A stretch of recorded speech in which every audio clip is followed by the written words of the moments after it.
Downtown Detroit is slowly coming back to life this afternoon after the majority of its buildings lost power earlier today. In all, Detroit's DTE Energy Co.'s outage map on its website shows around 100 customers were without power, which might not seem like a lot, but as WJBK reminds us, customers equal buildings. It's essentially the Public Lighting Authority that is affected. So it's the city of Detroit right now. Any public building. That's why the courthouses, the elevators aren't working. People were asked to evacuate numerous government buildings like the Frank Murphy Hall of Justice, City Hall, and the City County building after they lost power around 10:30 Tuesday morning.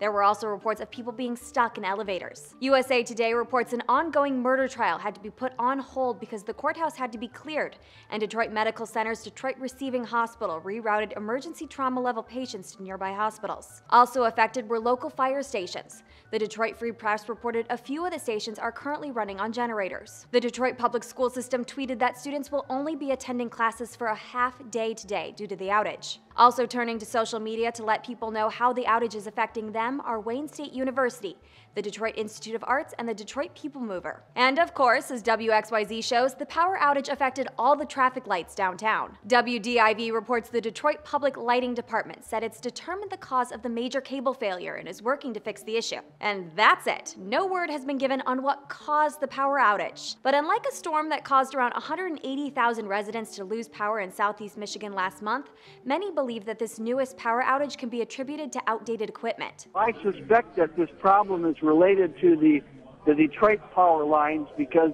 of the buildings that are out, like Coleman A. Young and Frank Murphy Hall of Justice, which are on the city of Detroit's grid, which the city is in the process of having DTE replaced. Which goes along with the statement DTE gave MLive.com, in which it said the problem is not with DTE's infrastructure, but the city's. In 2013, downtown Detroit was hit with a similar power outage, although not as widespread, that ended up being attributed to a system overload by officials. And it sounds like Detroit has had problems with its other lighting systems as well. The Public Lighting Authority of Detroit says on its website very little money has gone into fixing the city's street lighting system in the past 20 years.